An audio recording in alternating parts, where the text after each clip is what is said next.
Peace and blessings. This is Unplugem. May the Creator's favor bathe you, overtake you, and flavor your behavior in the name of the Savior. We're going to deal with the funk, and we're going to deal with the mothership deception. So yes, I had to put on my sunglasses to see what I'm saying. But no, it is indeed my time. Springtime. I love springtime, and it was a beautiful day today. And I thought also in the honor of the funk, I would put on some shades just to begin. But I want you to see my eyes, to understand that realize. And we're going to deal with something very heavyweight. So I want you to see I'm serious business. I ain't playing around. So first and foremost, we're going to begin in prayer because this is a ministry. Don't get it twisted. Just because it's not the same old song. Yahshua HaMashiach, our Lord and Savior, Jesus the Messiah of Nazareth. He said that he would return for a church without spot or blemish. He was a reformer, which meant form again. It's time to form again the old ways. Too many of the traditions have been mixed in with the laws. He said, I come not to take away the laws, but to fulfill them. That meant that the laws as they were not being properly handled. And that's where we're at right now. He said that the last days would be as it was in the days of Noah. Well, there's no irony that the producers in Hollywood and Hollywood decided that they would put out the movie Noah and disrespect the game.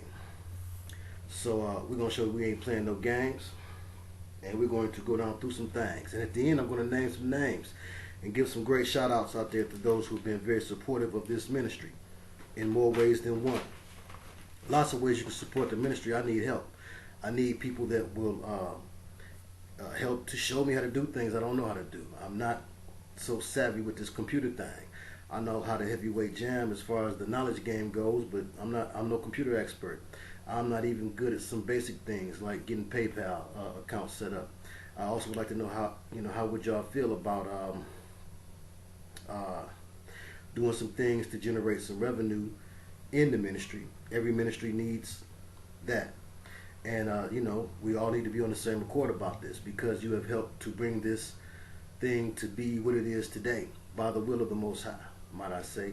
And I'm very thankful and appreciative of all of you giving encouragement, which is one way that you can support a minister and let him know that, what he's doing is effective. So I appreciate that. I've got plenty of that, and I do appreciate it. It means the most. But know that I'm guided by the Holy Ghost with the most. And so I can't lose with what I use. And it's what I choose to use because it's free will. The Holy Ghost is not bogart you, grab you up by your collar, and make you. That's the way of the other side. This is all free will. And as long as you put your pride to the side, you'll find that the Holy Spirit can take a ride inside of you. And it's a fantastic voyage for real. Please believe me. So we're going to deal with music a little bit more. Still part of dealing with healing. I had said that I was still talking about music, the songwriter's secret and whatnot. I felt like that road had been well traveled. But we still have questions and answers to provide. So we will take another ride, and we're going to take another show enough ride to the other side as we deal with the mothership deception.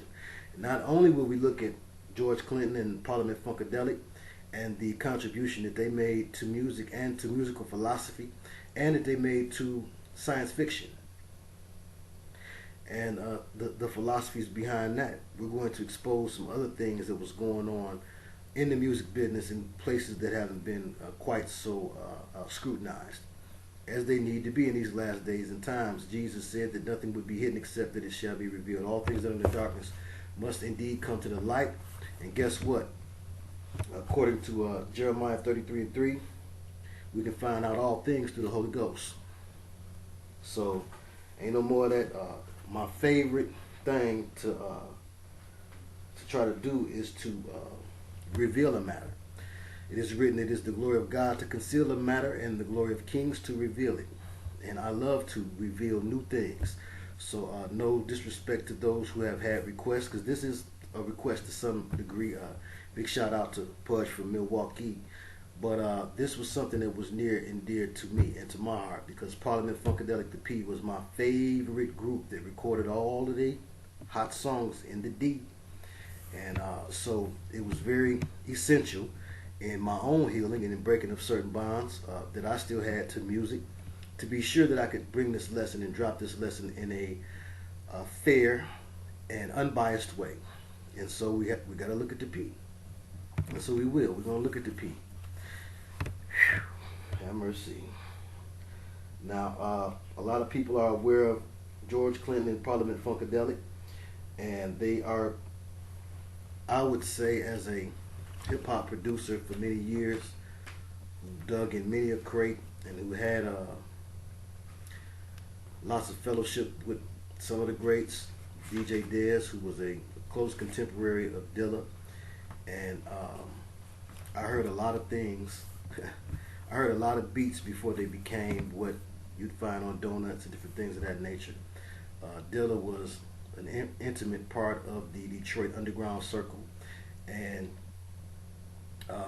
one of his contemporaries was DJ Dez of Slum Village, and DJ Dez is family to me.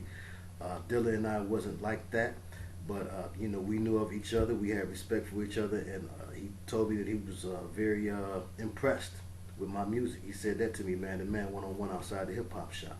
And this is when he was still on the come-up. I don't believe he'd even got the Far Side deal yet, which was his first big thing. We was all very excited about that when that happened. But I said all of that to say that this ain't my first rodeo. I've been around as far as producing and making that funky sound.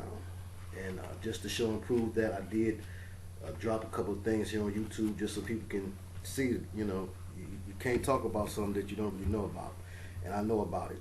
So I spent many, many years sampling, putting together loops and breaks, fresh breaks. And I understood that there was a certain power that you could get only from sampling James Brown or the P-Funk. And then as I studied more, I figured out why. Well, it was because many of the members of James Brown's band defected and went to the P. Believe me. And James was mad about it. Oh, he talking about he mad. Let's take it to the stage, sucker. Get up for the downstroke.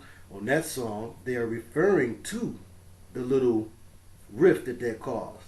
Because the Godfather, you know, you call yourself the Godfather.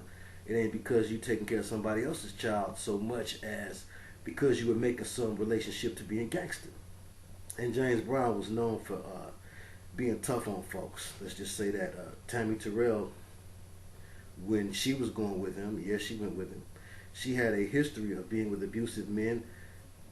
More better put, she had a history of being with men who were mind control handlers in the business.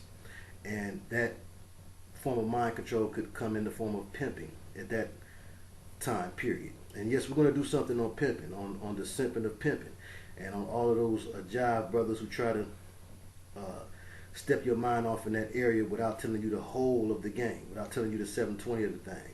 Like Tariq Nasheed, who really need to be outed because not only is he a member of the Brotherhood, but he out here simping, talking about he pimping, and basically putting that negative mindset of that mind control back into the neighborhood, into the minds of the brothers, in the guise of dropping knowledge.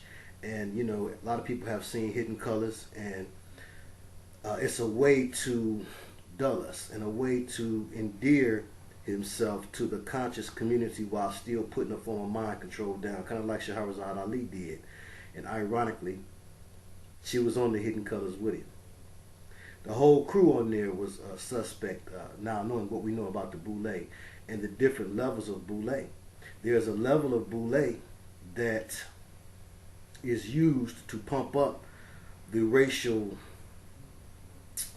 conflict and to keep racial tension going on.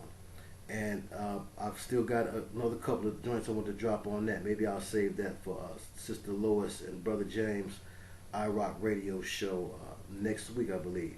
I thought it was going to be today. So that's what I had lined up for that show, was to talk a little bit more about the black and white chessboard analogy to the race war, to the race game. The contrived race war, like all wars are contrived, right? They're all part of false flag operations, created wars, and that's a creative war as well. There should be no war between the white man and the black man. There should be a war between the human race and the other than. Simple as that. So when we talk about Parliament Funkadelic, we're talking about part of the mind control that keeps that war going on.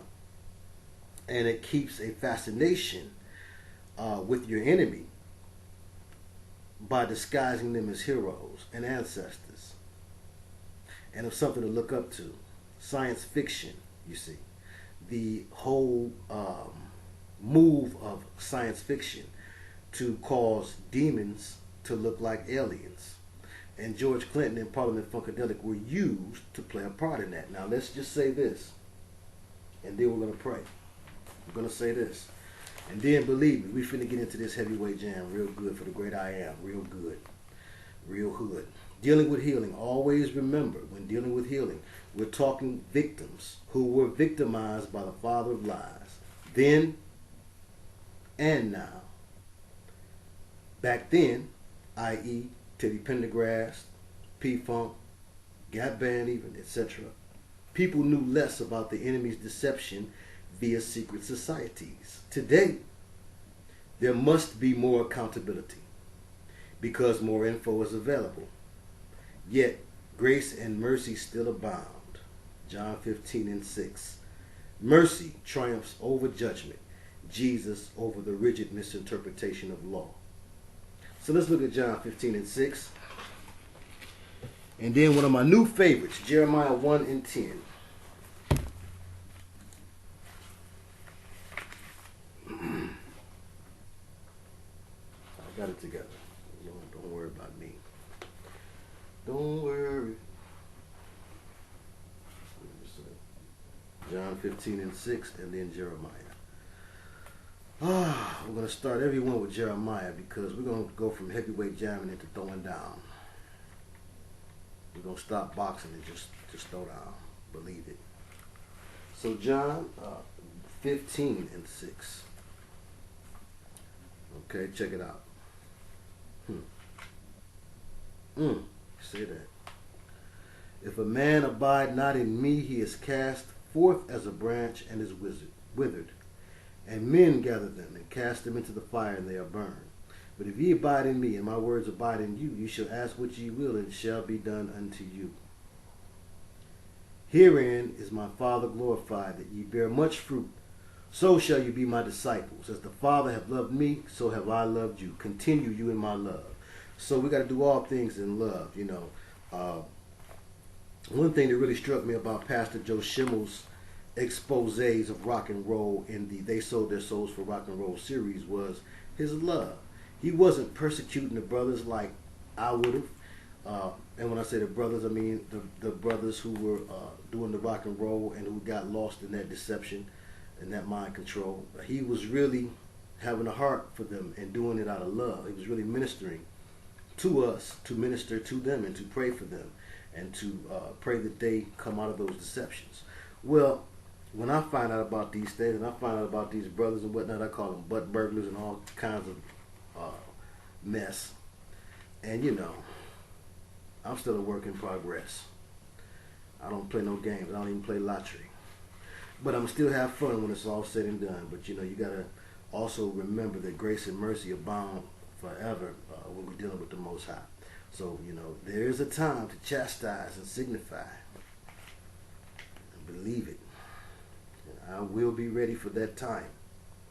But there's also a time for grace and mercy. So Jeremiah 1:10, and it's a time to throw down. So we finna throw down a little taste. See, I have this day set thee over the nations and over the kingdoms. This is the Lord talking to Jeremiah.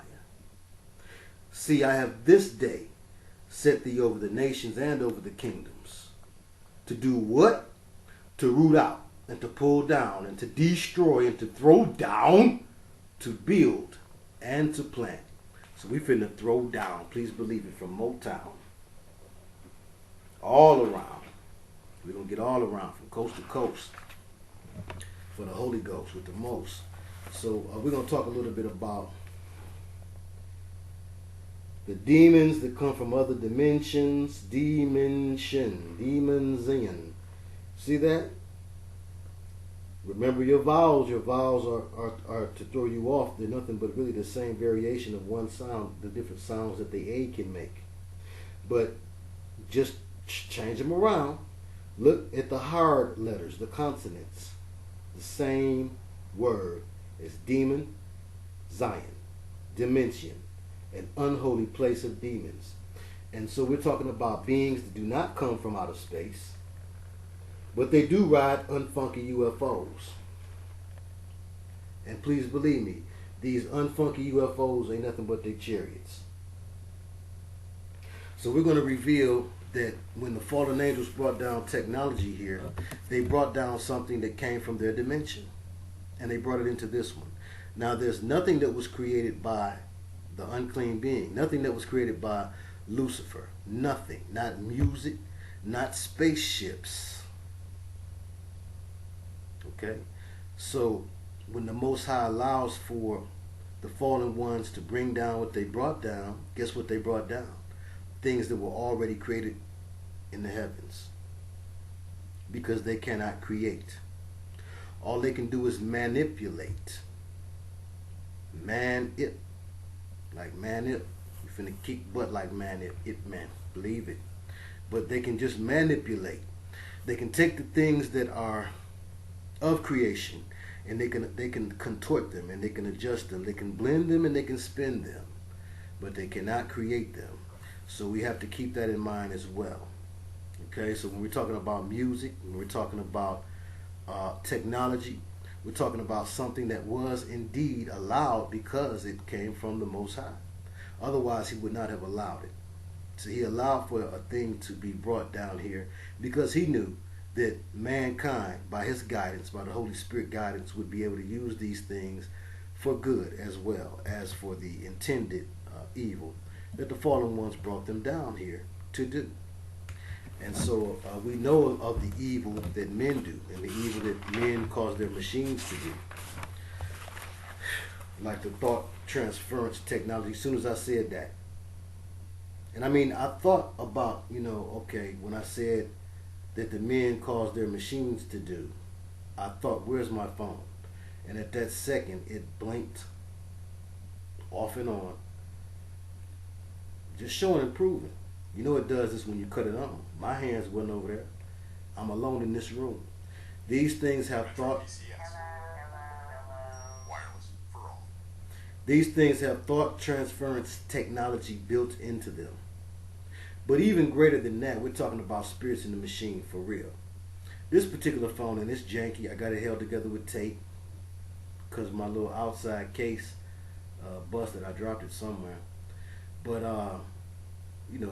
the phone inside looks pristine. But the case has been through Hades. But my point being that, what time is it? What time is it? Interesting. 11:13 on Sunday, April 13th. But my point being that there are spirits that we can conjure by way of machinery because of the fallen angels or the unclean beings who inspire, put aspire in, inspire, expire, aspire, who inspired mankind by way of spirit. And what spirit? Well, you test the spirit by the spirit. There's only one of two you can be. That's it. Well, the spirit of the tree, or the spirit of the ancestor, the spirit of the... Either you lying or you don't know. None of that. So we're talking about the inspiration from spirits to create these machines, and these machines was brought down here by the fallen ones. So one thing you find about George Clinton, Parliament Funkadelic is they went from the origins of natural, for lack of a better word, music, played on real, quote-unquote, instruments. And I had a viewer who had this question before about the quote-unquote instruments and how I said that there were real instruments and not real instruments. Well, you do. You have real instruments and you have synthesizers. synthetic instruments. And George and them brought in the syndrome. What is the syndrome? Oh, where's the dictionary when you need it? Can we come up with the definition, y'all, without a dictionary? I have some of the smartest viewers on YouTube. I have some of the most spirit-filled, good thinkers in the YouTube universe. And I'm very glad to be among you. It's always a treat when the elite meet. And it's always a pleasure when God's people get together. Is that a stretch? But what is a syndrome? A syndrome is a type of, well, usually that will go along with a sickness, right? And quite often with a mental sickness, right? What's the definition of syndrome? Somebody put it down there so everybody can see it. But yes, we know that George and them brought in the syndrome, and they talked about the placebo syndrome. And which is to give you something that you think is the real thing when in reality it's the false thing, but you are in some state of denial or ignorance or lack of knowledge to where you don't realize that you haven't been given real medicine, but in fact you were given a placebo. I learned that watching MASH. They say you can't learn nothing watching the TV. Have mercy. Ham bigoted burger. Okay, but trust me, the mothership will be soon taking off. Please believe it. 720, honey. Heavyweight jamming. We finna push out power. P.O.P. We finna pop. We ready? So let's go down through some jams. Now I had to first establish some things about Parliament Funkadelic. Then we're gonna get off into the jams, a little taste, but we're gonna look at a little bit more about the significance of the group. Why do a video on Parliament Funkadelic? Well, they brought in the syndrome, and they helped to change black music into what it is today. If the second most sampled, and this is where I went before when I went down the whole Dilla, Taylor, and the Lord have mercy this evening, I just totally got thrown off. But I was going here. They changed black music. The first most sampled artist is James Brown for hip-hop music. For years this was so. The second most sampled artist was James Brown protege group. Proteges by default, because James didn't, to our knowledge, didn't sit there and school them. But for some reason, all of the baddest funk musicians in the world that came from JB's pit, the horny horns included, end up leaving JB when that spirit left him. They used to be in his shirt about to work him to death. When that spirit left him, where'd it go? It went over there to Georgia now. You see, there's a way that you hear in the different songs, and a big shout out to Sister Minister Joe. There's a way where you hear in different songs a pleading for something to stay with them. And the something that they want to stay with them,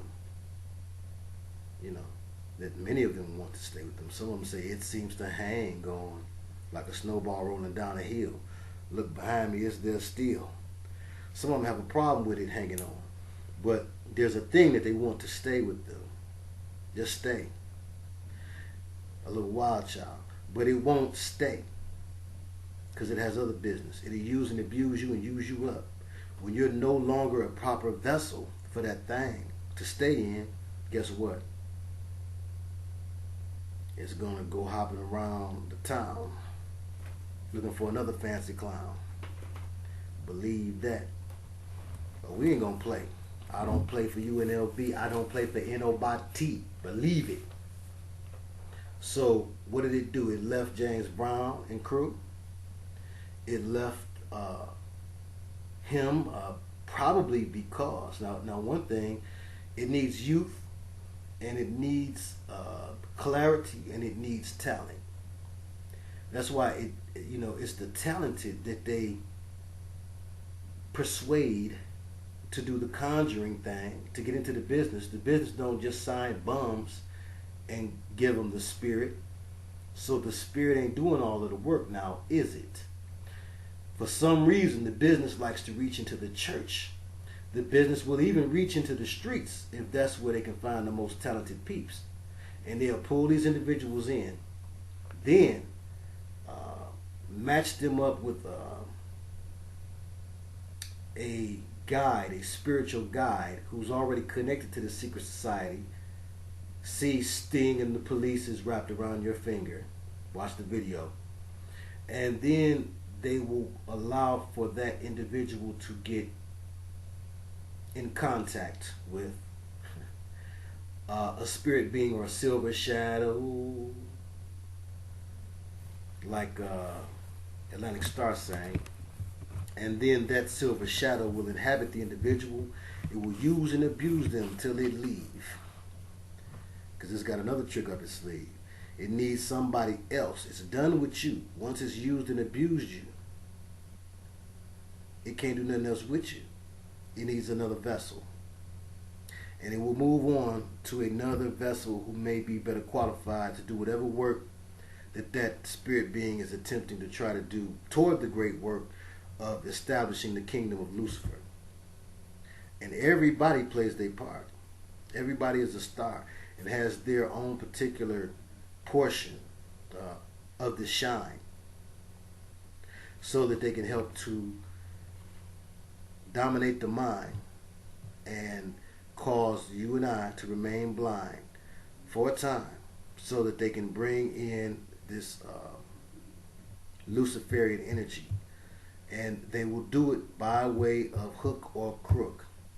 They are not loyal to the artist at all. So that's another reason why we can't forget that the artists themselves are victims, y'all. They just wanted to sing. They just wanted to rap. They never knew they'd be wrapped up in all of this crap. And that it is. Well, they should have been about it. To be about it or be without it. Get right or get left. So George and them became the next vessel. And it could have also had to do with the fact that JB might have been set in his ways, which he was known to be notoriously set in his ways. He was born in the season of so-called Taurus, and he wore this. There was a song where he went down through all of the signs, so he had a knowledge of the signs, because James wasn't reading off no paper, the majority of times. You knew very clearly when James was reading off paper, but there was that period of time where he was just so sure he could just go in the studio and whatever it was that was in him would just go. And James would just freestyle and allow that thing to take over his feet, take over his mouth. Pull your funky self together and ride that funky soul. And he named all of the, well, not all of them. He did miss a few, but he was going through his memory. That's why he missed a few. And he was naming the different zodiac signs and giving them a little name, Taurus. And so he had knowledge of that. But check it out. Once you get so damaged by drugs, look at the devil. He'll give you the drugs to help you open up, so to speak, so the spirit can get in you, and to help keep you under control. Drugs are an inseparable part of mind control. Even in the Batman Dark Knight movie, it showed and proved that. And my man was using the drug thing. He dropped it on Batman one time and caused him to hallucinate. When did Batman he dropped it on? But they showed you by way of the camera view what the person was seeing. And they thought that the guy who had put the mind control on him was some kind of demon or something. Because mind control and drug use is intimately connected along with spirituality. When you see a crackhead sitting at the bus stop, big shout out to Big Head from Detroit, my good sister, my homegirl. We was talking about this earlier. You see a crackhead at the bus stop rocking and talking to themselves. You're seeing the effects of three things at one time. You're seeing the physical effects or chemical. A chemical is a physical object. Unless we're talking about a gas state chemical, but even then, it's in the physical. It's just in a gas state. But anyway, you're seeing the physical effects of how drugs affect the physical, the body. So it's physical. Then you're seeing the mental effect of how the mind is fried, died, and laid to the side. So you're seeing mental. And you're seeing the spiritual effect. Once the mind becomes so open and unfettered to reality, to the physical world around us, now it's out there floating in inner space, what they call outer space. So you're seeing spiritual. And that's where demons roam. Not in outer space, in inner space. Believe it. Hear me now, believe me later. So when you put these three things together, which is why George and the P, after so long, they had to pass it on too. But JB was notoriously hooked. And even that one video in particular, the chase, after the chase, and they had the interview, and he was out of his mind. Things he was talking was out of his mind. Because, again, there is a direct connection between drug abuse and mind control. They go hand in hand. That's a great reason to not use drugs, kids. You don't want mind control. And I'm talking about even if you puff, pass. Especially nowadays. Now, back, I'm sorry. But back in my day, my mama day, when I was smoking heavily and regularly, and prior to the movement of Kush and medical marijuana, I would always say, when the government started giving it to us, I'm going to quit. And by the grace of the Most High, he took my appetite away from that stuff. I started to rhyme there. You want me to rhyme right there. But he took that away from me. And it was just in the nick of time. Because now you can bet your bottom dollar that the stuff that you're getting from off the street right now, that Pookie and Ray Ray and Man and them got, it's been sprinkled. They put the extra triple whip on it. And if it's coming from the gov, believe it was not grown with love. So the pharmakeia spirit is in full effect right now like never before. That's one reason why Dr. Gay was used to help put the chronic on everybody's mind like never before. Prior to that album, it was a little secret thing, about who blew and who didn't. Nowadays, every time you go in the party store, 4 or 5 people in front of you is getting blunts. Look at the names on the blunts. Your White Owl, who? Not me. Then you got your Zigzag Bedouin. What's a Bedouin? Look it up. You smoking the Zigzag? Look it up. Bedouin. Bedouin. Yeah, look it up. It's similar to Padawan, which was one of the names that Obi-Wan Kenobi would call a student. Like Anakin Skywalker, who would become Darth Vader after losing his mind. Oh, we're going to be super heavyweight gentlemen one time. So, we know that JB was out his mind. So, the spirit had to leave him. It had to find another vessel that could be effective and coherent enough for it to control. A vessel to control. Dr. York had a page in the Holy Tabs that was always so fascinating to me. It was how to turn the human body into a spaceship. And I thought that was so sweet. Oh boy, I was a triple OG. Didn't even know it. You don't even know it. But now I know. And knowing is half the battle, G.I. Joe. What's the other half? Doing. So now we understand that, first of all, Dr. York was a government man. And a connected man, a brotherhood man. And so he has great reason to lie to us. But once you begin to conjure up these spirits and bringing these spirits in and out your body for so many times, the next thing is it takes a taxing toll on your body. And it begins to ask for higher and higher. The stakes is high, De La Soul. And they begin to ask for higher and higher levels of things in order to bring you the success that it promised, or the fame, or the accolades, that were promised in the first place, now the price go up sky high. That's called price gouging. Well, them spirits really know how to price gouge you. And they go from, like in Santeria, you might have to pour them some rum and give them a square. No. And give them a cigar and some food and leave that over there in the corner.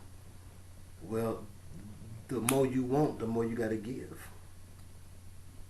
And so you go from that to next thing. It don't want no wine. It don't want no square. It don't want no plate of rice. What it want is something not so nice. And it'll ask you for a blood sacrifice. That'll be that next level up. Don't be game goofy. So you want to avoid at all costs, young brothers and sisters, if you're into ancestral religions or you're into some form of African spiritism or anything that asks that you give a gift of spirits to a spirit. You know, you got to pour it some wine, or you got to give it some drink, or you got to give it whatever, you know. You want to look twice at that, because the Most High says, my yoke is easy and my burden is light. What if you cannot buy those things? What if you don't have the money? So that means you just AO. Well, my God, the all true and living, all seeing, all knowing, all powerful, Yah, Ahaya Yahweh, says, my yoke is easy and my burden is light. So whether or not you have something, you can access him. You can access the Most High, true and living God.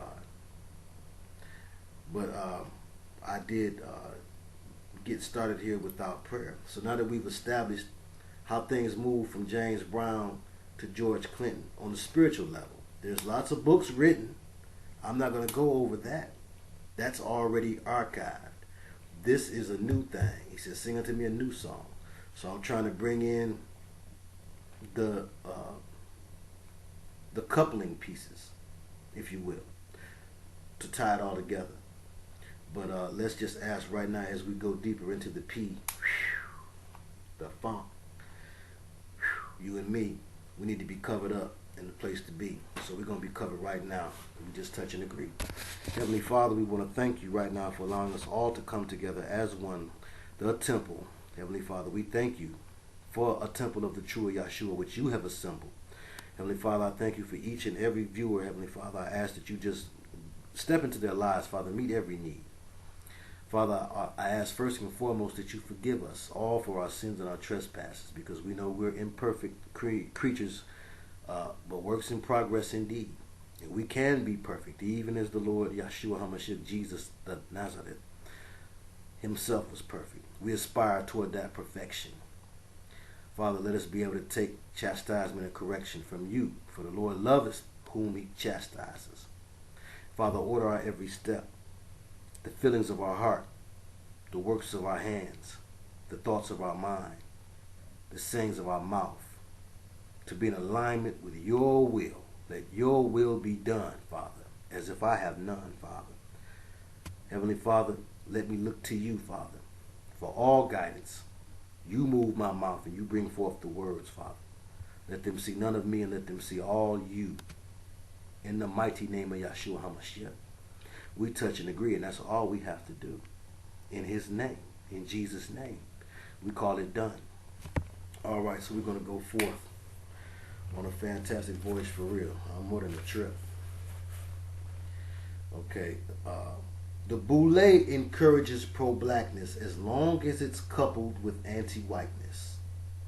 So what you saw also in the 70s was a lot of brothers and sisters getting used and abused to believe that the white man was behind this and the white man was behind that. It's part of divide and conquer. It's not divine at all. It's part of divide and conquer. And the secret societies on one side tell the black brothers, well, it's the white man, this, and the third. He's hiding from you your history. He's hiding from you that really your ancestors came here on a mothership and they're coming back. They're going to return on the mothership to get the 144,000 chosen ones and take them back to the crib where you really live. And then on the other side, on the flip side, they tell the white man all kind of lies and jiving and signifying about you and I. So this is where the black elite and the Boule movement toward that particular frame of thought comes from. And some of you is not shocked one bit. The Honorable Elisha Muhammad, when he was honorable for a time, you know, a man can, all men sin and fall short of the glory of God. But a man who is attempting to get closer to God can be used for a time. And there were books in which he definitely was used by the right side. And there was books in which he definitely was used by the left. And he talks about the mother plane. Check it out. Farrakhan, somebody asked me about Farrakhan, but you know what I think about Farrakhan. I used to really enjoy listening to Minister Louis Farrakhan, and I always aspired to be as gifted at public speaking as I thought that he was. Now I kind of see things more clearly. I see things more from a mind control perspective. Dr. Francis Cress Wilson would say that until you understand white supremacy, everything that you think you know will only confuse you. Well, I amend that to say this. Until you understand mind control, everything that you think you know will only confuse you. So now I look at Louis Farrakhan differently as a person who was under a mind control spell himself and understands how to pass on that mind control spell. And that a lot of the brothers, good intended brothers, who will stand out there on 7 Mile and different places, different cities all over the world, and put their life on the lines for the community. You know, they too have been hoodwinked and bamboozled by the secret society member leadership that is taking over. So you will find not only in the Nation of Islam this teaching about a mother plane and a ship, same thing, but you will also find it in the teachings of Yahweh ben Yahweh. You will also find it in the teachings of Scientology, ironically. You'll find it in the teachings of Nuwabu, which is where Erykah Badu got her schooling concerning it. Kedar Massenberg was the guy who was running her label. He was a mind control handler trained by his father, Dr. York. And Kedar was sent to control certain things and bring out the philosophies of the mothership and whatnot incrementally. So you get Erica's famous line in On and On, which is a reference to reincarnation. That the mothership can't save you, so your it's gonna get left. And that is an admission to the fact that she is a believer of the mothership. Well, I was told this when I first began learning about Nuwapu. I'm talking about in the beginning, when I thought it was all good. And I went a good let me see, 96 to, I wasn't sure what was going on until about 2003.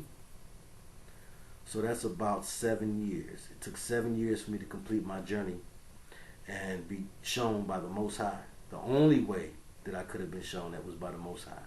That it was all about mind control. But at the very beginning, see, this is why it's hard to not go hard on the artist sometimes, because you say, well, now how can you possibly be that thick and that deep among demons and devils and not see it? Well, some people turn a blind eye to things, especially when it's involved. And then some people too are so struck by fame and so struck by stardom. Stardom will make you dumb. Some of them are so stuck and struck by stardom that they're unable to see. They're in a denial. And then you have the others, who I believe are great in number, who clearly see something demonic is going on around me. But they keep on going because they like something that is being offered. So they stay in the place to be. What they think is the place to be. Have mercy. Hear me now, believe me later. So you will find this belief about a mothership going way, way back to the early days before 75 and the Black Spades. You'll also find it with them too, because you got the Zulu Nation, Africa Bambaataa, who was once a leader in the Black Spades organization. Let me see if my friend want to come in here right quick. She's black. Hold on, let me see. Hold on. Come here.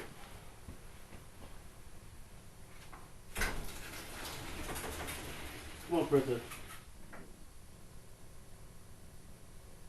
Oh, I know you was out there. She cool.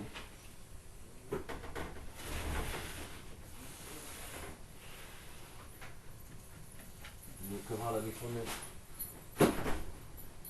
Come here. Anyway, Lord have mercy. Good girl, good girl, good girl. See, she like to play. Okay. So anyway, going way, way back to the early days, yeah, the Zulu Nation and Africa Bambaataa in them were also under this same belief. Why? What did they have to do with Dr. York? Well, it wasn't about Dr. York at the time, although you know that he was doing his thing in Brooklyn. So Dr. York had a heavy influence on Jay-Z, believed that Jay-Z does the same thing too. We're talking about the Ansarul Allah community, which was in Brooklyn, New York, which was Dr. York's peoples before Nuwapu, which he took his Ansar Allah teachings, which made it to Detroit too. There was an Ansar Allah community in Detroit, and he took those teachings down to Atlanta, Eatonton, Georgia to be exact, which is why you get Goody Mob also having this same philosophy too, and a lot of people in black music. One reason why the Black Music Center was moved from, say, Motown to Atlantis, but you had the Zulu Nation, excuse me, and you had a lot of the old school guys, even in even in Nucleus. You had this constant referring to outer space. Well, it had to do with the instruments too. All your early jams, you had come here. You had reference to outer space. Okay, especially with Africa Bambaataa, the Planet Patrol and whatnot. I'm keeping those away from that. The Planet Patrol, and let me see, cause you had Africa Bambaataa and the Zulu Nation. You had a lot of copycat groups too. Okay, and there was a relationship that they were all making between playing this new mechanical robotic music, doing the new robotic dances, you know, all the robotic stuff that was going on, and mind control and outer space. Of course, many of them weren't blatantly speaking on mind control, but there was some mention of it. You know, even down to what did DMC say? DMC stands for devastating. Mike, did he say mic control or mind control? We're gonna argue about it. Who's got the lyrics? You know my point. You remember those songs, many songs. Push the button. You know, many songs. Listen to the beginning of Push the Button by Nucleus. Many songs making reference to this outer space thing. And black, of course, black outer space brothers coming down and bringing funky music. And everybody say, oh, well, this is all because of Parliament Funkadelic. And you know why George don't roll with that all the time? Sometime he will, because of the ego and the pride. That's a big part of being Luciferian. Okay, let me let her back in. But for the most part, George don't do that because he knows he can't take full credit for that.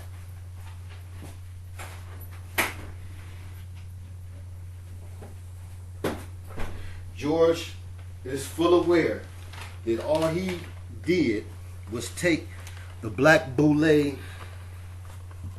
philosophy and put it out there. So what they can be credited for is taking it mainstream, because he wasn't even the first to put it out there. Anybody ever heard of Sun Ra? It's what made Sun Ra so ill. Sun Ra was a jazz musician. Space is the Place was his big joint. And Sun Ra had all of the imagery of outer space mixed with Egypt. How'd that go together? Because it's what you taught in the secret societies. You watch Kanye begin to go here. If he haven't woke up. This is where you end up after Egypt. If you continue to study Egypt, you're going to either end up in conjuring or in outer space or both. I mean, philosophically. You're going to have to take your study of Egypt to the Egyptian gods.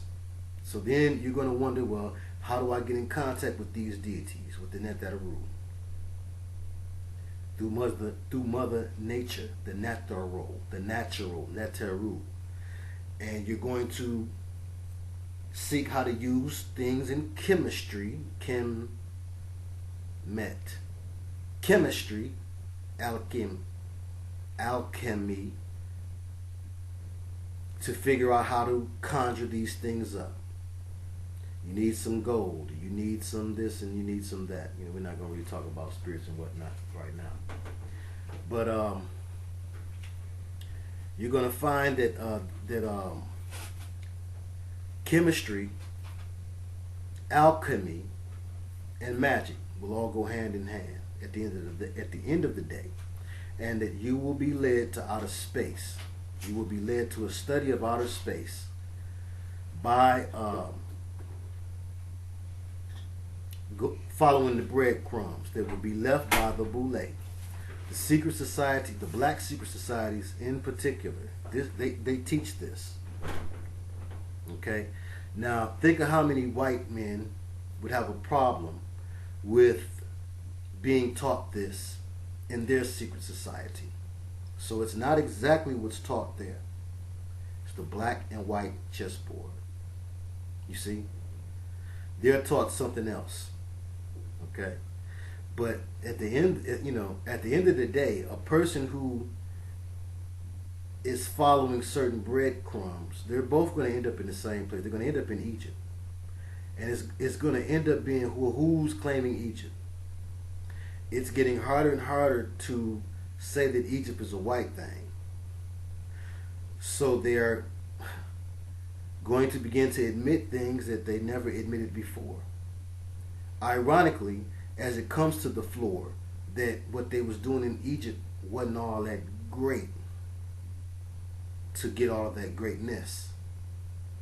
It wasn't just a thing of physicality. You smart, and you strong, and you dark, and you soak up the sun with your melanin, and that's how you build pyramids. That's a lie from the pit of hell. They needed help. Them kings of the earth needed help. The kings of the earth? Why, certainly. Who came down to the turf to holler at the kings of the earth? Who did it? Who came down to the turf and hollered at the kings of the earth? Psalms 2 and 2.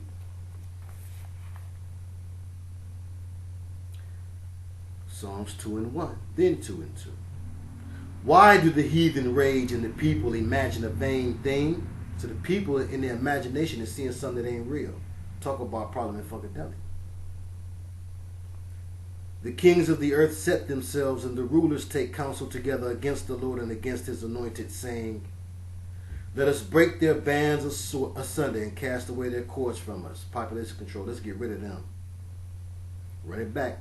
The kings of the earth set themselves, and the rulers take counsel together. Hey, let's rap about this. Against the Lord and against his anointed. So now if you're against the Lord and against his anointed, what does that mean? That means that the fallen beings are running you. And that happened way back when in Timbuktu.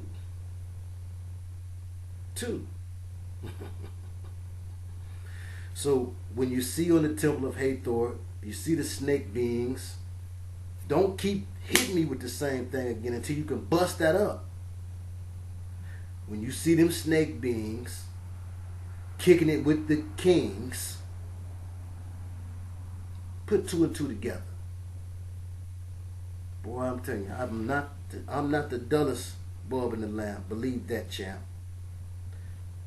This is showing you exactly what happened, how things came to be that they were, how things came to be the way that they were, so that the brotherhood of the snake could take its place, the sons of Cain. You got a spiritual thing coming into a physical thing. The spiritual thing, of course, we're talking about fallen angels or angelic beings. Ain't nobody.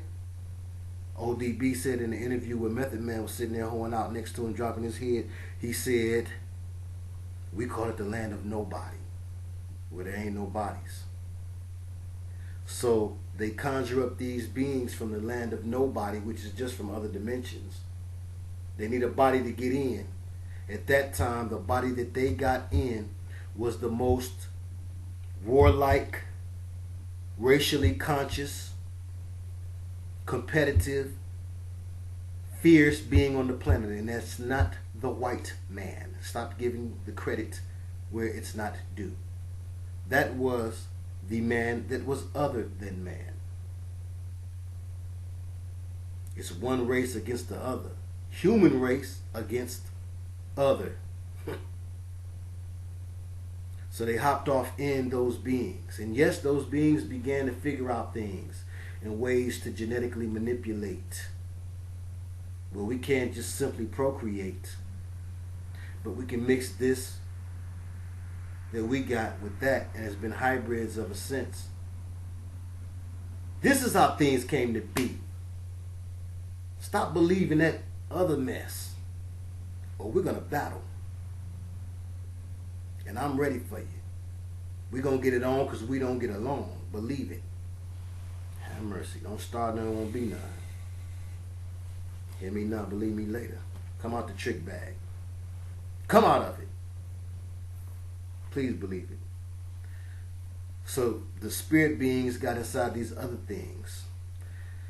When they blended with man, they left part of different traits in mankind. The webbed fingers, the seed man, they look like a tadpole, seedman. Hook heads of some folks, long tongues in others. Some put it together and can fly with the ball in their hand. Or do the Vince Carter between the legs and play for who? Heavyweight champion. Then you add in enhancement drugs and whatnot. So there was an invasion. First of beings from the land of nobody, from the other dimension, the heavenly abodes, who came down into the bodies that were vibrating in such a way that they could easily attract those nobodies. And the nobodies could be one. They were at one tone. A tone. They vibrated the right way. And they became one. And people say, oh, well, all the reptilians ain't bad. You met a good one. The game goofy goobers. Somebody help me. Lord have mercy. I ain't the one, and we ain't the two, me and you. Talking about a nice reptilian. It's about nature. That's why they got into them things. It was because they had a certain nature, and the nature was warlike. It's not to be nice, it's their nature. Boy, I swear. They ain't dumb as a box of rocks. So these things came off into, when I say things, I mean these bodiless things, inhabited the things that was vibrating in such a way, the kings of those things too at that. Because that's where kingship and rulership comes from. That's why it's not good to call yourself those things, although we understand what it means, okay? It's really a way to say who is elite. like the blessed thing, you know. Maybe we can challenge ourselves, everybody, to stop saying blessed. Let's say favor. But again, if you take out everything in this language that's untoward, that has some relationship to the spelling curse,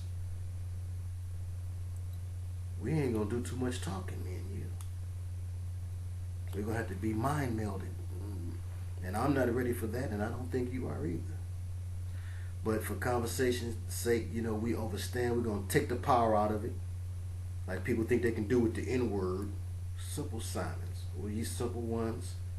So we're gonna take the power away. Bless, be less, or whatever. Whatever.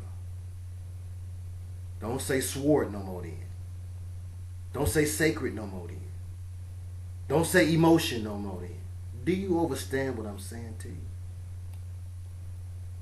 No, you don't. Hear me now, believe me later. So anyway, these things come down into the kings. The kings of the earth get the notion from the things on how to do things, because now they've got the reptilian brain. So they want to take things over. They want to be warlike. They want to be on top. They're competing with other kings from other places. All because there's a third party involved. The accuser of our brethren. Stepping in between the two sides. And stepping inside of the two sides. Individually. And causing one to war with the other. Same way they caused the East Coast, West Coast beef of the Panthers. And then later on the East Coast, West Coast beef of hip-hop. Both created entities. Both the Panthers and hip-hop created entities. But they got out of hand. Which is always the Most High's plan. What the devil meant for bad, God turned it around, My cousins, the Clark sisters, believe it. Power. They got power. They push out power, don't they? You feel it? Well, it's in the blood. Anyway, Lord, somebody help me. I'm a mess.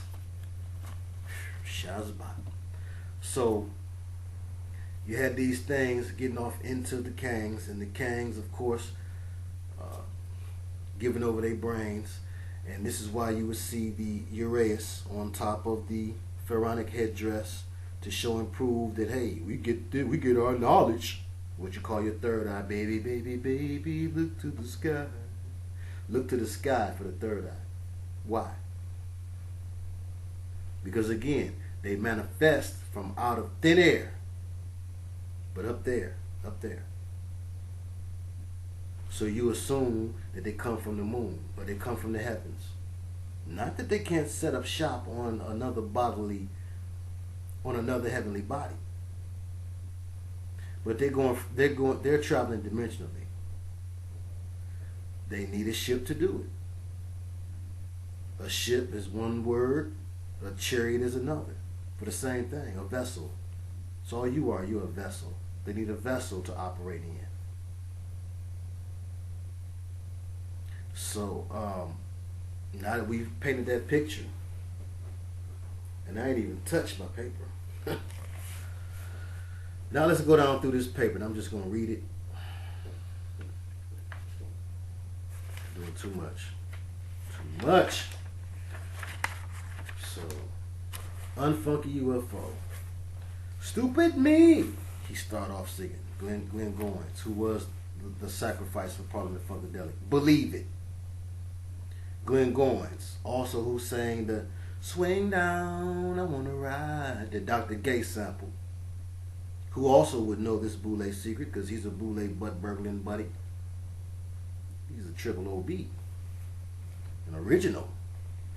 But anyway, an Unfunky UFO, you gotta listen to the lyrics. Just, pull it up, listen to the lyrics. Unfunky UFO. Well, if funky was a term they were using for good, then unfunky meant that this UFO wasn't cool. That's what they're saying. So certain lyrics like stupid me, like a streak of lightning it came, filling my brain with this pain. Do we have to go through that? And Isaiah said, and I saw Lucifer fall like lightning. I'm done with you. And I'm funky. It's from the sun. Okay, talking about the unfunky UFO came from the sun. So again, we're relating sun worship, Egyptology. Okay, the Egyptology connection is heavy in the Mothership connection, but also in unfunky UFO, he said that when they was playing their music and the unfunky UFO showed up from them opening up vibrational portals by playing the devil's chords. Come on, we super heavyweight jamming. Yeah, they was playing the proper chords and opening up portals that way. George was studying it. He was into that.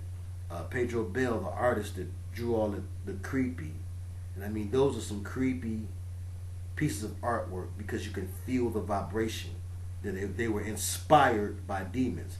Pedro Bell say George read everything, all sorts of things, metaphysic and occult. I looked at him performing I Just Want to Testify on some old show. It's on there. It's on YouTube. But I watched him. He was young then. I watched him performing that. I think the title is Eddie Hazel in Parliament. Perform live or something. And it's back then for real. But it's actually a clip from the show. Oh, the name escapes me, the name of that show. But it's before my time. But anyway, I ain't that old. I ain't too old if I ain't too cold. Still warm-blooded. Better than being cold-blooded. Okay, Lord have mercy to see you now. I don't know what's wrong with me. Okay, the Mothership connection, where they boldly say, when they said, and we're grooving for those lines in unfunky UFO, that meant that they were playing for Cain. Because they wanted to, back then too, you had musicians who had such a desire to play and just be heard that they wanted to do anything they could do to sound fresh, to sound dope. And that include taking dope. Oh boy. We heavyweight jamming, y'all. So I got the text sound and didn't get no text. Have mercy. Okay, we're gonna see what happens. Okay, anyway, my text may be full, so I'm not gonna be suspicious of that just yet.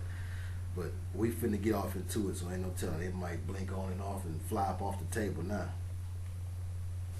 Okay, the Mothership connection. Okay, so they were playing for Cain because they knew that through certain substances they were able to play better, they felt, or play different or think on another level because, of course, those things, the pharmakia, the pharmacon, came from the devil. Satan? Yes, church lady, Satan. The Mothership connection. Oh, Lord. So yeah, they was grooving for those lines, playing for Cain. Then they saw it like a streak of lightning. It came, filling my brain with pain.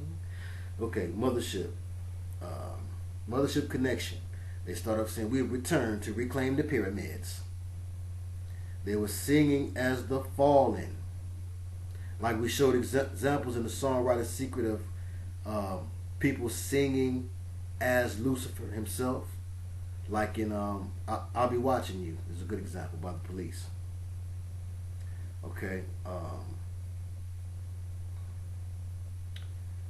They said doing it in 3D, which means they're doing it in the third dimension. Well, what dimension you usually doing it in? Okay. Before the breakdown come in with Dre sample for Let Me Ride, he said, you have overcome, for I am here. A form of blasphemy like Pac's beginning of Hail Mary, the same form of blasphemy which comes from them being filled with the false spirit which is trying to take the place of the Messiah of the Most High. And they were representing Lucifer as Frankenstein, creating the clones. Even ODB touched on that. Oh boy, peace and blessings be upon him. Peace be upon him. Lucifer as an ancient black deity, George as Lucifer. You find all of that in Mothership Connection and in Dr. Funkenstein from the album Clones of Dr. Funkenstein. Give me the mind to funk, take my body and give me the mind to funk with the rest. He says swift lipping and ego tripping and body snatching. I didn't get that at first. Swift lipping, fast talking, which is a form of jiving or lying. Ego tripping, pride, lying, pride, and possession. And body snatching. We heavyweight jamming. One hitter quitters. Funk and telekey. Mind your wants, because there's someone that wants your mind. Now again, we're talking about people who did not expect for this thing to go bad, even with the fact they were playing for those lines, even with the fact that George was reading a lot of things occult and esoteric. Even with these things, they thought it was all to enhance their career. They thought they were stumbling onto something that other people didn't know that would help them. It's the same reason I stumbled onto these things. The same reason most people get involved in it, not because they think it's going to jam them up, but because they think it's going to bring them up. Shoot them up, baby. Shoot me up, baby. Not heroin. Sometimes what Lucifer like is when a songwriter can do that. Make people look at drugs as the culprit. Anything but him, as long as he's hidden. So remember that. Some of the songs that you think is obviously about drugs and dope, it's Lucifer hiding as the dope. He's in it. Pharmakia, it's one of his chief demons. So that also goes along with the grooving for those lines. Because once they got so blowed and whatnot, they was able to be showed and whatnot. So in Funk and Telekey, we find also the duality, where there is a battle going on. And I find that it's a clear battle that George and them did not want to totally comply. It took drugs, probably. And then once money wasn't right, and people say the money wasn't right because George spent it on the mothership, on getting a mothership rigged up and all of that. That's supposed to be what took so much money. First of all, it was shaped like a pyramid type of ship, and it probably was a place used for ritual. Come on, y'all. Look at the stage show, especially in the 76, 77 Houston show that is very famous, where the live album came from. And the live concert / and then the live album, both were Mothership landing performances. Okay, and it was during that time where people said that a lot of money went down the drain. Well, it wasn't just that, but it's that too. The devil is out to kill, steal, and destroy. So he's got to make it where he remains the devil in the end. If everything end up hunky-dory and he get all the glory, that'll make him God. So what he have to do is make it end up hard. It might have started off twice as nice, but it's going to end up hard. Believe it. It's a tight fight, but you can't win in the end as long as you keep the Most High as your friend. So Funk and Telekey, again, we find this duality as sort of a fight with the machine. The very computers and machines that they were being given to make and enhance their music, to make their music superior to what James and them could do. They figured out how to bring down music powers by way of the spirit realm through machine.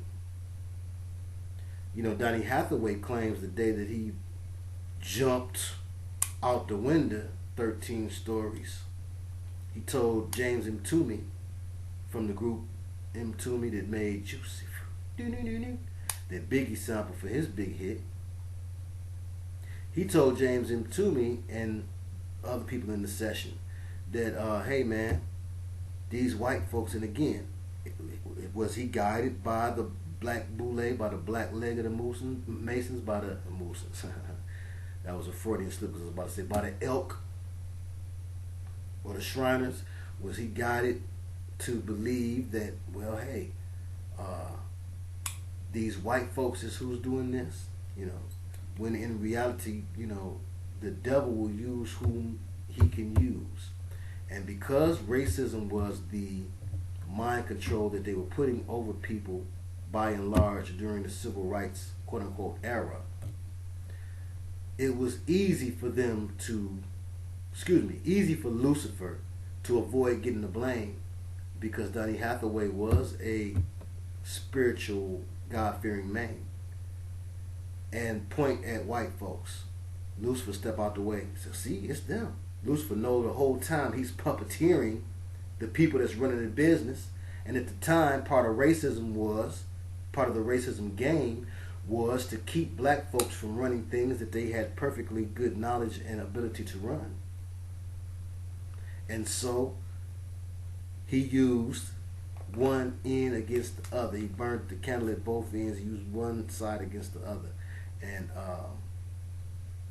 created a false thing of racism so that he could hide. So you get two sides, one pointing at the other. You're doing this to me. But anyway, Donny Hathaway said that these white people got a machine that's taking my ideas. They can take my ideas out of my mind. And shortly after that, he jumped to his death. The same way Eric Sermon jumped out the window.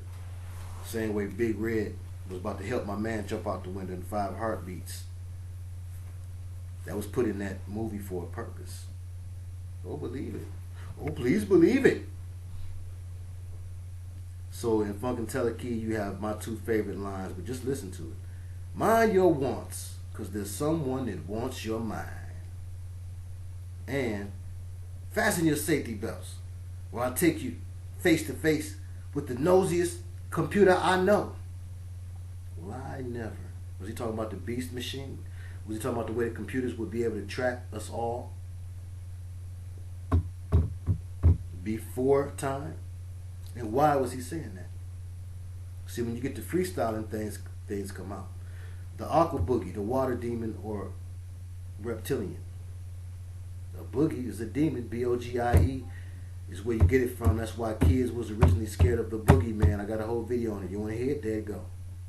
And so the aqua boogie would stand to reason logically. We're talking about the water demon. The reptilian is the water demon. The doggone said that these beings came about the water and taught them everything about the stars and the moon and the quasars and all that other stuff. Okay. So flashlight or flash lightning. Lucifer and his angels transform into beings of light. So you have the flashlight, the false light bearer Lucifer. Everybody's got a little light where? Under the sun. So we're seeing the sun worship. We're seeing the sun representative of as Lucifer. A little spirit under Lucifer. Everybody's got a little spirit under Lucifer, under Lucifer. Now I lay me down to sleep, which is showing and proving that this is something that happens in another dimension. Could you please close that? Thank you. One nation under a groove. One world order. The one which we believe in. Right? Do you promise the funk? The whole funk. Okay. The one which we believe in. Who is that? They wasn't talking about Yah. Yah!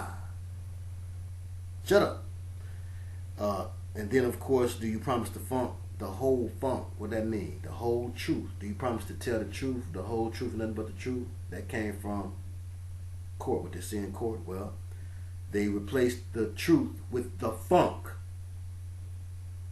What's the funk? They also say, with the groove, our only guide. With the groove as our only guide. Or God. Guide and God, same origin. Don't mess with me. So with the groove as your only guide or God. So the trance that the groove puts you in is the only thing that you do. So the groove, the boogie, the funk. The funk. Well, we talked about the blues before. Yes, we have. I got too many videos on this. The blues. All American music is based off of what? The blues. What is the blues? A sadness. Well, how about this? Well, I'm kind of down today. I'm kind of in a funk. What does Vincent Price say on the Thriller record? The funk of 40,000 years. So we're talking about, and you know, if you don't use soap and water properly. So we're talking about a stench. We're talking about, which is not a good stench. It's an unclean stench. We're talking about a sadness, a depression, like the blues, funk. And the funk of 40,000 years. We're talking about an ancient gaseous energy. Akin to death. You ever smelled a rotten body? That's funk. Look at the facial expression that's made when you funkin'. Ain't we funkin' now when you funkin'. I done seen the bass players play it. Y'all ain't, you ain't hearing me. Too nimmy not to hear me clearly. Okay, then of course we have Glenn's death. Glenn Goins created and headed a group called Quasar, which is, what is a quasar? Look it up. It has to do with the sun. Have mercy, you don't want to hear me. And look at the album imagery. Was he a sacrifice? He wore a Mogan David. I peeped him wearing the Mogan David in one of them performances. I believe it was the 76 concert, which is the Star of David, the so-called Star of David, which is really a hexagram. Whether he knew it or he didn't know it, he was wearing a piece of sacred geometry that is used to bring spirit beings up from other dimensions. Can we heavyweight jam one time?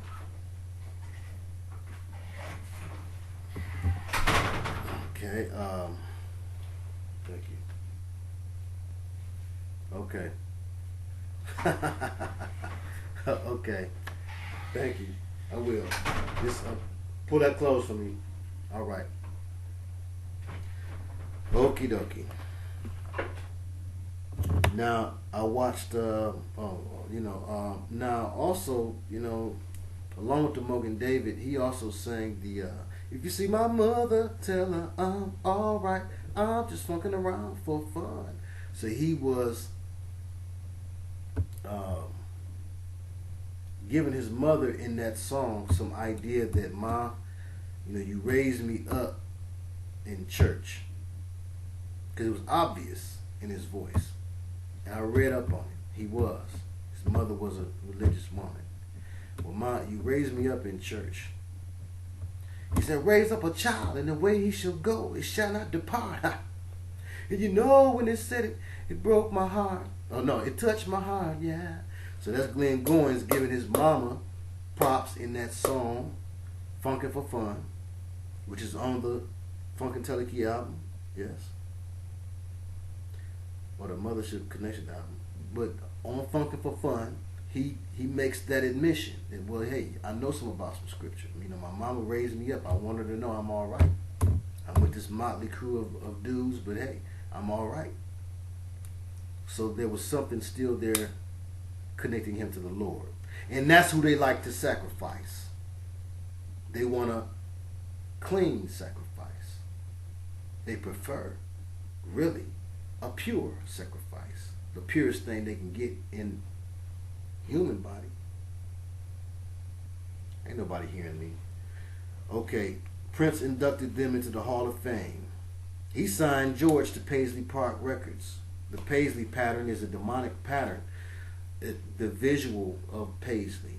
There are many different patterns, and like my main man Benny Blanco had admonished me for having on a shirt with the pyramids on it, which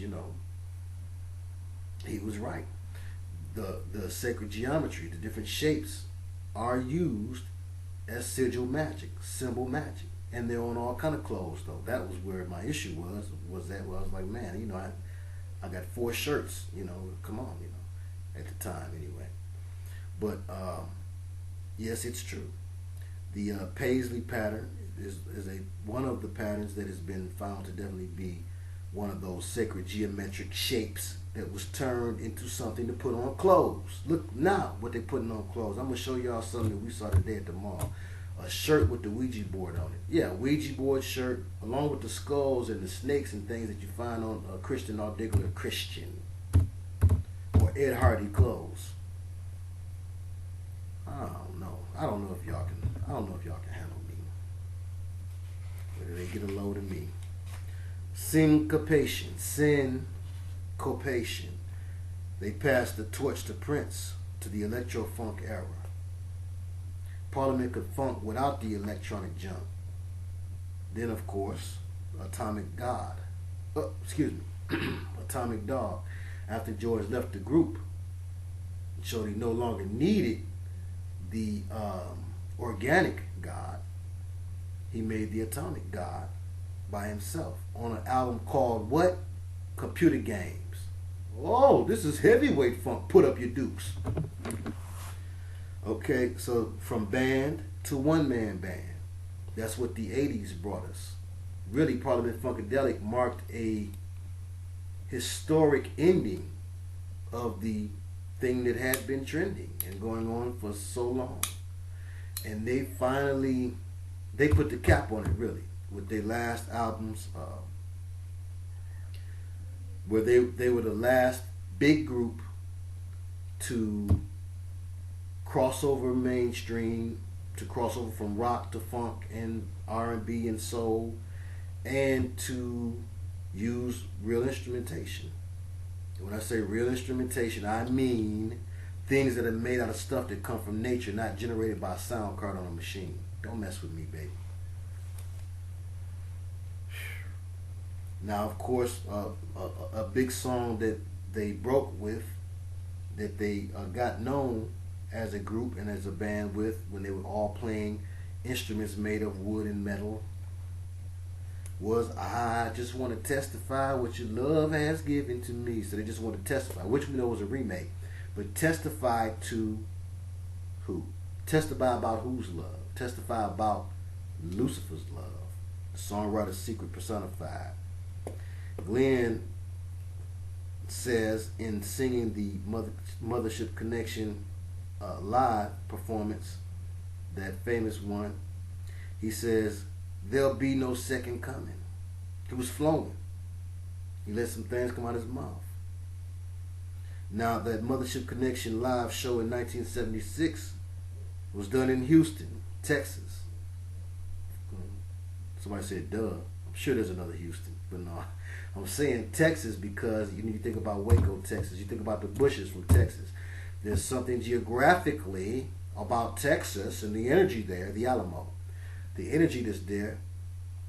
Holler at me, Hidden Treasures. Tell me what you know about it. But something about the energy that's there was important because the Mothership landed that night, but that was also Halloween night. And Prince did a special concert for Rick Perry. That's his name. I couldn't think of his name to save my life. This is the Holy Spirit. Thank you for moving my mouth, Holy Spirit. Because I'm nothing and no one. I don't know a thing. I don't know nothing. I know nothing. So I'm glad that you do. Have mercy, because I'd be through without you. So George Clinton says in that same performance, "Come on, y'all. Get live." He's like really admonishing the audience for not putting enough energy out. He's saying, it's going to take energy to get the Mothership in here tonight. So when they brought forth the created Mothership on a string, made out of whatever it was made out of, please believe that that was a real conjuring place, a place where they could bring the spirit in. I remember Debbie Wright, who was one of the Parlet, recording down at Jerry Flynn's recording studio, where I was a patron of and an engineer first and foremost, and a in-house producer and in-house engineer for others, spanning from a time of age 16 to 32. We'll get Jerry on here. He'll tell you about it, since you think I got to lie to you. It was you for me to lie to. But anyway, Debbie Wright came down there. Now you gotta remember, we in Detroit. There's lots of old, played out musicians from Motown, from the Motown era and from the funk era, coming and going. trying to get studio time for free, based off of their old history.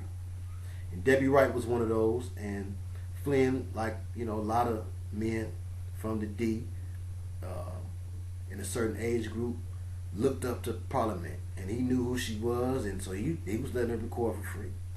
And I remember, I missed this session, but my engineer partner, my good friend from way back then, Tony Grown, had co-signed and said that this was true.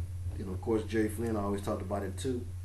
She was down there with candles lit and talking about we're going to have to get quiet and get the spirit in here and all that old type of stuff. Down at Def Sound Recording Studio. Have mercy this evening. So he changed modern music. He's the most sampled artist next to James. Now again, the Boule encourages pro-blackness as long as it's coupled with anti-whiteness.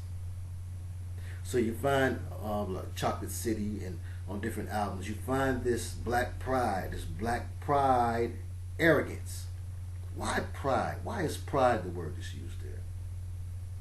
You don't hear me. You don't hear me. There's nothing to be found good in pride. That's the wrong word to use. Find another. A black awareness is what some people try to use to, which is I'm black awareness. I'm about black awareness. I'm about human consciousness.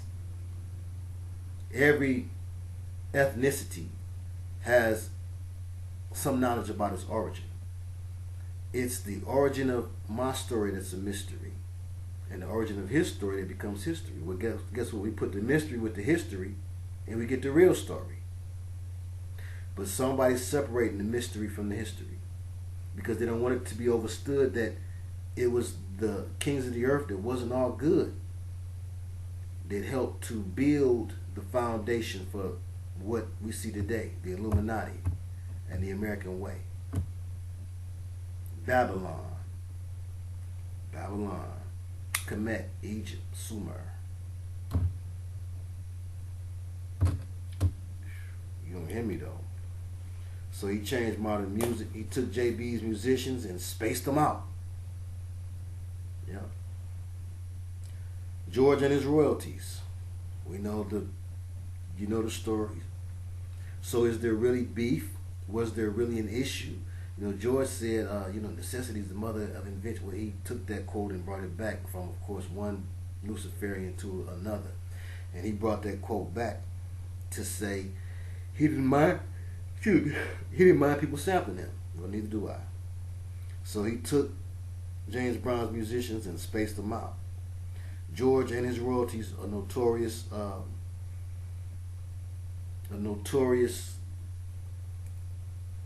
tale of loss and precautionary tale to other musicians about making sure that you keep your royalties and whatnot together is told concerning George Clinton. Well, it's deeper than that.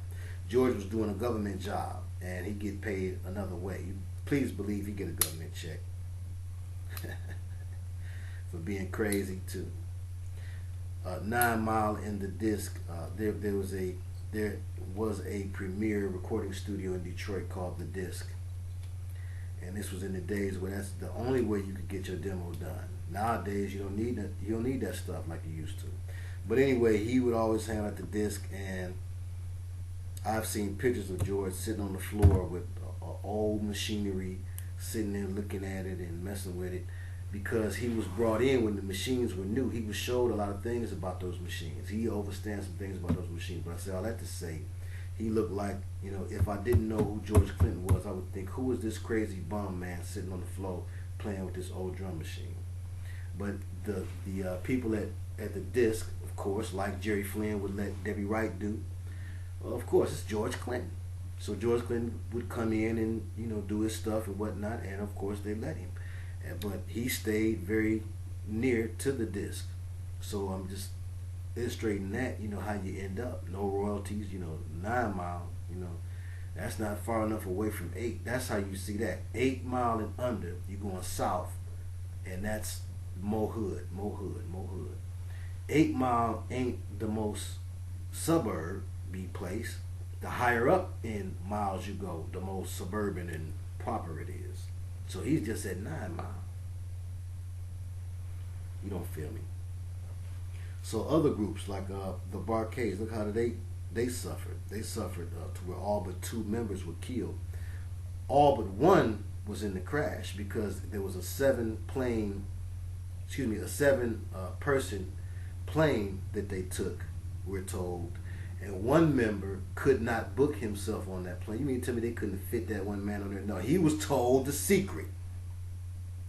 So the 1 member that didn't take the plane with the other 7, and then one of the 7 who didn't get killed, maybe he was supposed to have been killed.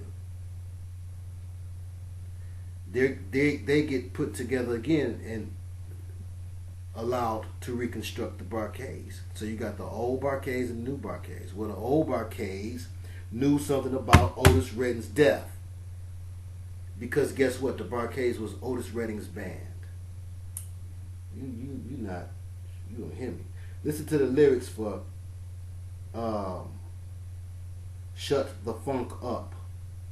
The Barcades were formed in 1966, the same year that Ashford and Simpson went to Motown, the occult year 1, the year that they thought was the 1666, because the 9 upside down, 9 and 6 is the same symbol. Like S and Z is the same symbol, it's 1 turned backward. Sin and Zen. Uh-oh. Some Buddhists caught that. I didn't say that. Alright, so 1966, Soulfinger. Boogie, Bodyland. Listen to the lyrics. And where were they from? They was from Memphis. Look at the album cover for As One. Look at the cover. We heavyweight jamming, my brother. So was Dr. Dre, Gay Boule, Let Me Ride. His introduction of Chronic to the young, which, you know, as I said before, folks was smoking, but he made it fashionable and trendy. He was used to do that. And what music did he use to do it with? What was people's big complaint? Those who were allowed to complain. Because there was a big propaganda move to make Dr. Dre's Chronic album the best thing since Pockets. People thought it was the greatest thing since sliced bread. And Dr. Dre's Chronic album, if you was a Parliament Funkadelic fan, wasn't nothing but a remake of music that had already proven to have been funky to people. How creative was that? Now, don't get me wrong, he had some creative stuff, some nice break beats and, you know, some creative little grooves and whatnot, but his big hit songs were all based off Parliament Funkadelic. And then even the synth that was used, the synth that made G-Funk, was a big part of Parliament Funkadelic's appeal, or a big part of their mind power over people in reality. People call it the funky worm. But if you listen to the Ohio Players' Funky Worm, which was a Nord lead, I'm heavyweight jamming indeed. The Nord lead made that sound. My man DJ Los from Coast to Coast, his old dude, his father, a very respectful musician in the game for many years, Carl Butch Small, played with Parliament Funkadelic. He had some of their real instruments in their studio, World One Studio, where Easy B and DJ Los recorded the album Untouchables, which was the sweetest Detroit rap album cover I had ever seen in my life. And for a lot of us, it was the first Detroit rap record that we bought, for a lot of us, not everybody. But it was the first one that got a lot of attention because the cover was sweet. And my man Los and Easy B, you know, with their piston hookup, one of them, and Red Wings the other one. Red and blue. When Los said everything he did, his father, at that time, his father was in control of things. But that's neither here nor there. Anyway, at the World One recording studio, I mean, I wasn't even thinking of this. This is an impromptu. But anyway, at that recording studio, he had some of the instruments that they really used. Like he had the, it was like a baby moog, a mini moog that they used on Flashlight. I touched, I put my fingers on it. Wow, you know. At the time, I was very excited about that. And of course, we found out about the Nord lead through these channels. You know, I was reading the back of album covers trying to figure out, well, how do you get this sound? Same thing I'm sure Dre was doing. And for a time, Carl Butch Small went and played with Death Row because of Dr. Dre's fixation with wanting to be able to conjure up the funk the way that George did. Heavyweight jamming. Oh, and Barkays, they label was Stacks. Look at the symbol for Stacks. It's the 666 hand sign. Stylized. Oh, this is heavyweight funk. Okay. Dre used the 1977 live version, of course. Oh, okay. Glenn Goins is reportedly who sang that "Swing Down, I Wanna Ride." Glenn Goins reportedly died of Hodgkin's lymphoma in 1978 at only 24 years old. 24 years old. 6666. The A in Quasar, which was the name of Glenn Goins' group, the A in Quasar was an incomplete pentagram. Look at the artwork surrounding Quasar. One of the members throwing up the Vulcan hand signal. Heavyweight jamming.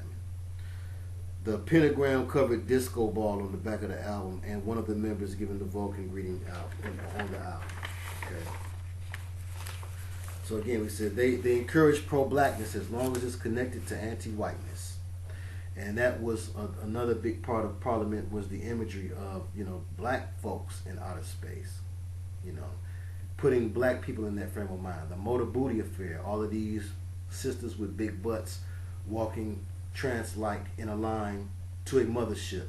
And I didn't finish the story, so now it's time to finish it. So when I first started reading Dr. York, what I find, the naysayers. Always read your naysayers. Check them out, because if something is true, it can stand the test of scrutiny. I can stand it. Where they at? Where they at? I be wondering, where is my haters? I thank God for my congratulators. But you know, I'm from Detroit. I ain't the dullest knife in the drawer. And I know somebody have a problem with you when you do everything perfect. And I ain't doing everything perfect.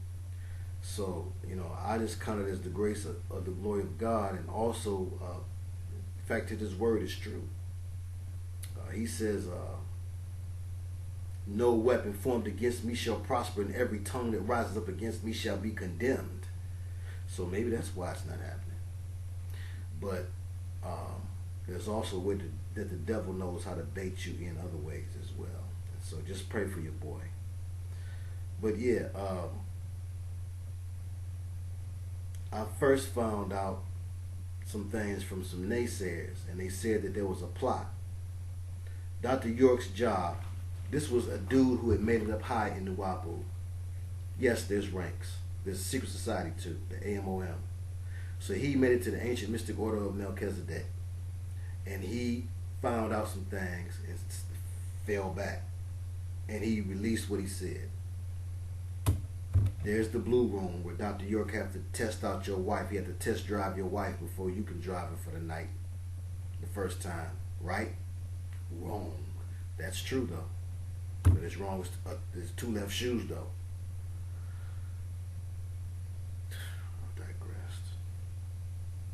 But anyway, my man said that Dr. York's job was to gather up the chosen, not the frozen. They gonna bump themselves off drinking too much Magnum beer, using too many Magnum condoms, and crash their Magnum car, or get shot with a Magnum pistol. Did I do that? I said it. But anyway, he said that Dr. York's job was to gather up the chosen, so that when this mothership makes its appearance from another dimension, which will be fooled by Project Bluebeam looking in the sky, will think that it came from Nibiru. And this mothership is going to be filled with reptilians. Although black folk will be told, a great deal of black folk, the elite of black folk, the Boule is the best of the best, the best of the brightest. Morehouse, House of Moors. The frat brother black folks will walk their happy hips into the reptilian mothership. and get ate up like chips and dip. Ain't that true? No, I'm a fantastic voyage. Don't believe it. Believe it later. All right. The I in Funkadelic was dotted with a skull. Were they MI6, CIA? I remember somebody told me that a long time ago. Or did it just look that way? Well, Parliament is the governing body in Britain. Funk, we just broke down what the word funk was. And adelic comes directly from psychedelic. Psychedelic comes directly from mind control, mind altering drugs. So government, demonic, wait a minute. They didn't like that. This is a good gauge now, y'all. We can figure out when we really super heavyweight jamming, when this thing start tripping. It shut off right then and there. As soon as we went down through that. But you got it. You're not game goofy goobers. You caught that super fast. Parliament, government body, funk, the unclean thing. Metro PCS. Wireless for all. Goodbye, goodbye, goodbye. Demons for all. Adelic, having to do with mind control. Up for the Downstroke album cover. Gotta look at it. Look at it. And the high-pitched synth for upper energy seat or chakra assault. Highs touch the mind, lows touch the behind. They put the bass on, the girl be like, boom, boom, boom, right with the bass. I'm from Detroit, I know how to make that face. So, Funkadelic. Check out The Witch from the Connections and Disconnections album, 1980 also. So, in the Flashlight song, he talks about many different types of lights for different types of demons. Okay, Knee Deep, Freak of the Week, she just knee deep. We're talking about the succubus energy dancing. 15 minutes long, a long song. But dancing until the boogie gets in you, or the succubus demon gets in you. And the freaky dancing, the lust magic, the sexy magic, the sex magic. And of course, heroin. Heroin played its part like cocaine did from the coca leaf, which was a shaman's dope. The shaman would chew the coca leaf. The warriors would get coked up, doped up, and ready for action, ready to fight. That dopamine is pumping in their body, they're ready to fight. Think of how we reacted when we heard something really dope, like Follow the Leader. And you know, Rakim, I feel like he was the best that ever did it. And I believe he was a victim. Again, you know, I'm not saying we villainizing all these guys because, you know, it's hard for us to see it from their eyes. But you know, they was just trying to be the best. They was trying to use their talent, put their talent to the test, and be able to buy their moms a brand new rest. But instead of that, they ended up in some whole other mess. So what are neon lights? Neon lights, what's neon made out of? Isn't that a gas that creates neon? Who named it neon? And again, heroin is nothing but a female hero or hero. A heroine? Well, we heavyweight jammed one time. I thank y'all for allowing me to kick it this long, because this has been one of the longest ones yet. We haven't hit the 2-hour mark yet, but after these shout outs, we're going to be awfully close. And just a little note that I had taken while talking to my good sister there, Big Head, Lilith Fair, Sarah McLaughlin, and Tori Amos. Sarah McLaughlin was a big part of the Lilith Fair, and Lilith, of course, was a witch. And that just happened to come up as I thought about different things that we was talking about, but I put it on the same page. But it does kind of relate because Funkadelic, Parliament Funkadelic, were also talking about the occult and you know, knowledgeably in the earlier albums you found more occult references, flat out occult references. Then they were brought into the secret, and the references became more out of space based. And the secret, of course, was that Lucifer is the god of this planet. But then, of course, they painted it a certain way, where, hey, Lucifer was the god of this planet, but Lucifer was not a bad guy. He was Dr. Funkenstein, the clones of Dr. Funkenstein. And so they gave you, and you know what you find with Tori Amos and Sarah McLachlan and the Lilith affair. Lilith was supposed to be the first wife of Adam, who was a rebellious chick. And then, you got Darling Lucifer and, those pretty white girl songs, as Dave Chappelle called them, through which you can say just about anything as long as you have that unassuming presence saying it. Kind of like the way they do with Obeezy's no good, dirty, funky, crusty butt. And y'all think he's smooth. He probably don't even wipe. Always wipe and stay off the pipe. Well, this was Unplugged, and once again, I thank you for tuning in to the Mothership Deception. I hope that we added some correction in the name of reformation and godly perfection. And right now, we're just going to go off into a little shout-out section. And maybe we need some shout-out music. What y'all think? Oh, no music. No, I understand. It takes away from the lesson. And yes, I had to put my shades on after that because I heavyweight jam like that. I could be cool right now. I'm sorry. You might not like it, but you got to deal with it. Boy, showtime at the apartment. What am I going to do? I don't even know. All right, here we go.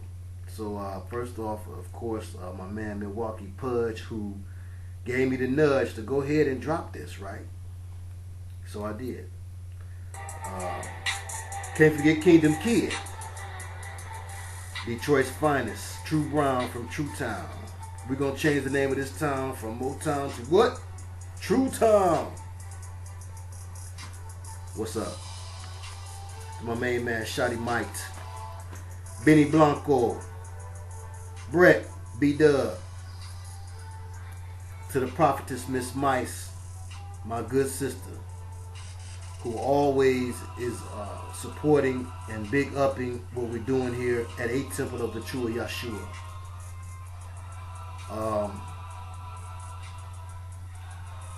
UFOs, 8. Great name. And an ill icon too, brother. you ill. And I like that. I like thinking outside of the box and having a little fun too sometimes. Lord have mercy, some of y'all. I don't know what to say for you. A new song, my reflection, my main man. To Sister Minister Golden Lady out there on the West Coast. Also, my other West Coast sister, heavyweight jamming with them 10-ounce gloves going upside my head every time. La la. I'm just gonna say Sister T from the West Coast, and yes, I heard you. We're gonna keep it 100. Detroit's own big head, fellow soldier in the army of Yah, Brother Trey. And to my sister speaking life into my life all day, every in every way, Wendy Lynn, my friendly friend, Brother Minister Rockin' Ron, representing the Bronx. He is the minister representing a temple of the true Yahshua out there in the Big Apple. C. Mark, M. King, my sister soldiers in the Shy, Sister Minister Sharron, big up to you, my sister, and my sister Lynn, once again. My homegirl Precious Say, that's right, Little Princess 22, and Papa TK. Turn off the TV. What up, though, homie? Big Boss Man, Cross Man, Brother Minister D'Angelo, Sister Janine C, Sister Barbara G, from the B,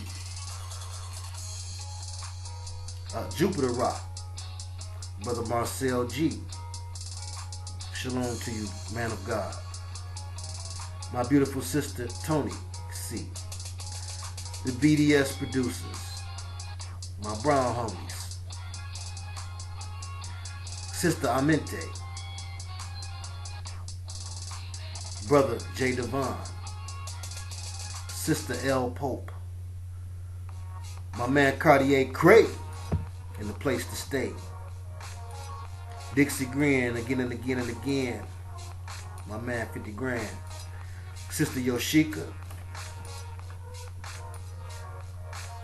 QWLY Theo, Grandmaster Tico, for Rio, Brother Cameron. I thank you. On Truth Feed, I thank you for the sample.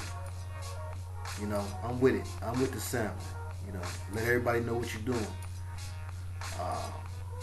It'll help spread what the Most High wants spread and ruin what he wants ruined. Brother Deontay F., I appreciate your comment, my brother. Appreciate you, Neff. Brother James Whalen. My sister Darkness. I know that you are a child of the light. And you're going to do what's right. Blessed by the best and nothing less. Never stressed. Sister Keisha G. Alpine DZ. And my man DPZ. Jose Carlos. Serious Beats. Stacy B. Brother Yahshua. Jeff M. And MXT333. My style Zeka. Okay. Oh, and Candace, CEO of Candy Body Factory.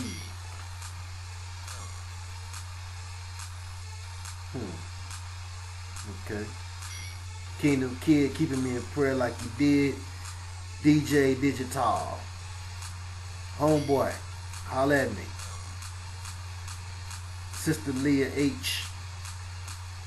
Brother Minister Mike from Saginaw. Another evangelist. That's right, he is representing a temple of the true Yahshua in Saginaw, Michigan. Hidden Treasures. My man Big L from TX. Shalom, Op. Armor of Light. I thank you for your for your encouragement and insight. And iRock Radio FM.